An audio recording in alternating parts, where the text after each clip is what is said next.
Mi nombre es Lizeth Juárez y en esta ocasión vamos a hablar sobre lo que se aprendió en la asignatura de Técnica Bandera 2. Actualmente curso la carrera de Comercio Exterior en la Universidad de las Fuerzas Armadas de Este.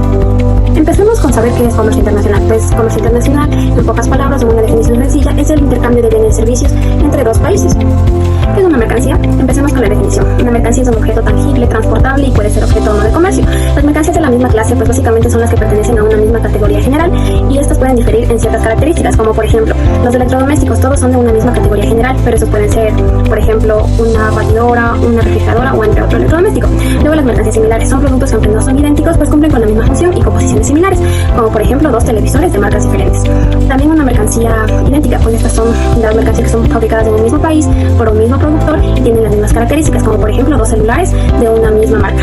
Y luego tenemos por último las mercancías peligrosas. Estas mercancías básicamente son las que representan un riesgo para la salud, el medio ambiente o el peligro mientras se están transportando, por ejemplo los gases, líquidos inflamables, explosivos, entre otros.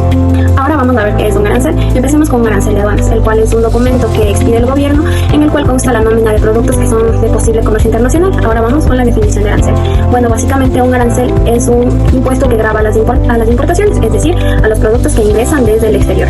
Empecemos con los tipos de aranceles que hay. Un arancel ad valorem es un impuesto, es decir, un porcentaje que grava sobre el valor en aduana de la mercancía. Un arancel específico grava sobre la unidad de medida, por ejemplo, un litro, un kilogramo, entre otros. Y un arancel mixto, el cual es una combinación de los anteriores. La nomenclatura es un sistema ordenado de nombres o dígitos, el cual se utiliza para clasificar y organizar productos, objetos o conceptos según ciertas reglas. La nomenclatura arancelaria es el sistema de codificación y clasificación de productos que se utiliza en el comercio internacional. La nomenclatura arancelaria normatizada NAN es la nomenclatura que se aprobó por el GRAC. La nomenclatura arancelaria normatizada de los países andinos NANDINA es la nomenclatura que se utiliza para clasificar productos en los países andinos. Esta nomenclatura nandina consta de 8 dígitos y la versión única del sistema armonizado pues es la traducción oficial de la nomenclatura al español. La nomenclatura debe cumplir con 4 condiciones. Primero, debe ser sencilla. Esto quiere decir que esta debe ser clara y fácil de comprender. También debe tener precisión. Esta no debe tener errores y tampoco debe tener imprecisiones. También debe ser objetiva, es decir, debe tener objetividad, lo que quiere decir que la información está presentada sin opiniones personales ni prejuicios. Y por último, la polivalencia, lo que quiere decir que esta va a cumplir con más de una función. Mercancía y código numérico. Esto quiere decir que a una mercancía le puede corresponder un único código.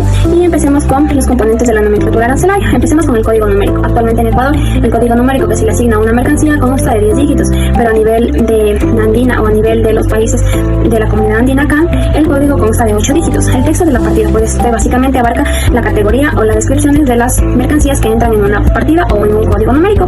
Los descriptores o designaciones de este consiste en los textos de las partidas, de las subpartidas, así como las notas explicativas, las cuales acompañan al sistema armonizado. Luego tenemos el uso de guiones. Este prácticamente explica el nivel de detalle o la subordinación de una subpartida. La historia del sistema armonizado. Este empieza alrededor de 3000 años antes de Cristo en Mesopotamia, donde los habitantes se ven en la necesidad de cobrar cierta cantidad por los productos que cruzaban sus fronteras. Más adelante, en el año 27 antes de Cristo y en el año 476 después de Cristo, se da la creación del primer sistema armonizado por parte del Imperio Romano. Más adelante, en la Edad Media, alrededor del año 500 y 1500, empieza la primera creación de registros contables comerciales. Más adelante, en los siglos XVIII y XIX, se dan las primeras clasificaciones modernas. Esto se da gracias al auge del comercio marítimo global. En 1853, Francia introdujo el primer intento de una clasificación arancelaria internacional y este se trataba de un listado descriptivo basado en categorías básicas. Más adelante, el Convenio de Bruselas de 1950 crea el primer sistema internacional llamado el Nomenclator Arancelario de Bruselas, NAB. Más adelante, pues se da la creación del sistema armonizado. En el año 1983 se da la creación por parte de la OMA, la Organización Mundial de Aduanas, y en 1988 esta clasificación arancelaria pues entra en vigor. El sistema armonizado busca cumplir ciertos objetivos. El primero es la clasificación sistemática, el cual consiste en asignar un código numérico a las mercancías para agruparlas en categorías claras y coherentes. El segundo es la clasificación internacional, es decir, que se busca un lenguaje común aceptado internacionalmente para facilitar el comercio entre países. El tercero es un lenguaje aduanero común, pues es decir, proporcionar un vocabulario estándar que evita malos entendidos en transacciones internacionales, y las estadísticas de comercio, el cual consiste en recopilar datos sobre el flujo mundial de comercio para analizar las tendencias económicas y tomar decisiones informadas.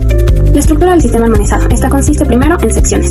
Más adelante están los capítulos, los cuales constan de 2 dígitos. Luego están las partidas, que constan de 4 dígitos. Las subpartidas del sistema armonizado, las cuales constan de 6 dígitos. Las subpartidas nandina, que constan de 8 dígitos. Y las de apertura nacional, es decir, en el Ecuador, en esta ocasión, pues, de 10 dígitos. Ahora vamos a hablar de cómo se presentan las mercancías en el sistema armonizado. Aquí hay que considerar un criterio importante, ya que a medida que aumenta el grado de elaboración en un producto, deja de importar su materia constitutiva ante el destino, uso o función para el que ha sido concebido. Una de las maneras que se presenta pues a considerar es la naturaleza y origen, es decir, en ciertas partes vamos a encontrar del reino animal, del reino vegetal o del reino mineral. También se pueden presentar por las ramas de producción. Podemos encontrar en ciertas partes productos de la industria alimentaria, por ejemplo en los capítulos del 16 al 24, productos de las industrias químicas del 28 al 38, materias textiles y manufacturas en los capítulos del 50 al 63. Los usos y aplicaciones, por ejemplo, podemos decir que los instrumentos y aparatos de óptica o fotografía se clasifican en el capítulo 90, mientras que los muebles se encuentran en el capítulo 94. Y por último también se pueden presentar por el grado de elaboración, es decir, la nomenclatura en el sistema armonizado, como se presentan los productos, pues empieza por las materias primas, y lo que se puede observar en las últimas partes del arancel pues son los productos finales ya elaborados.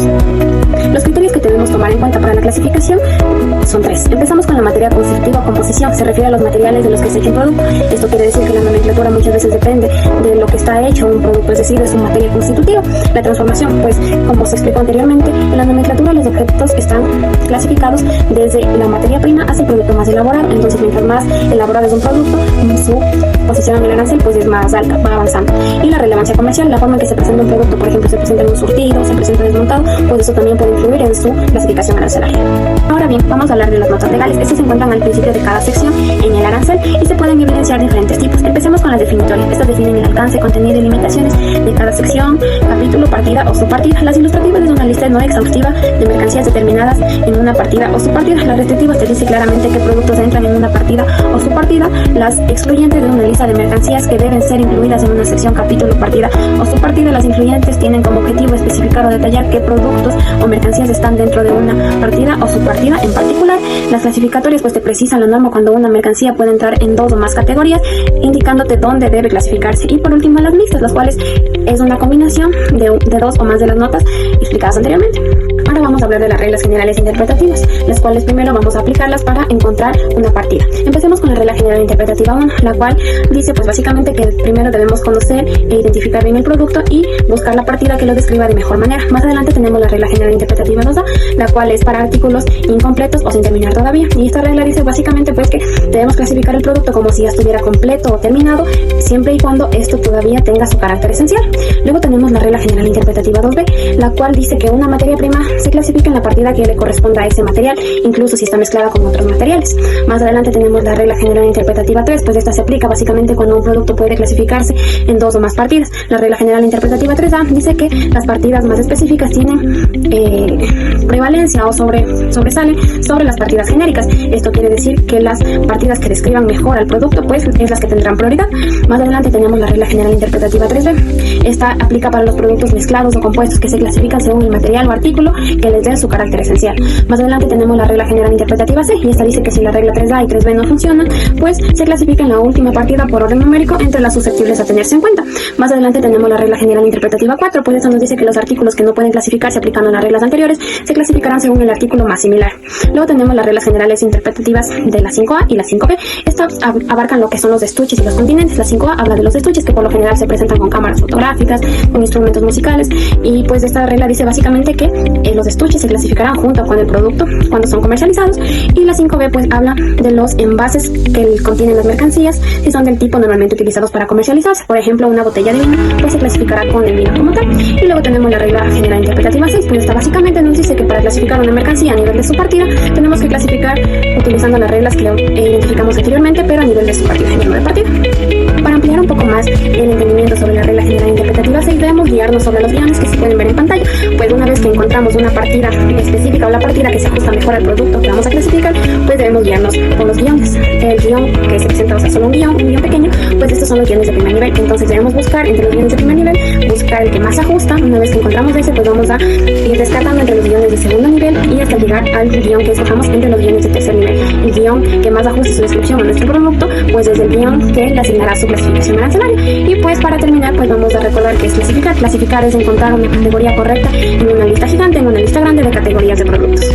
Y por último, pero no menos importante, también aprendimos sobre la merceología, lo cual es una disciplina que consiste en estudiar la composición de una mercancía. Lo aplicamos en la sección 11 de los materiales textiles y sus manufacturas, para comprobar el origen de las mercancías mediante una prueba de combustión, para lo cual nos permitía observar si esta fibra era de origen animal, era de origen vegetal, era sintética o era artificial.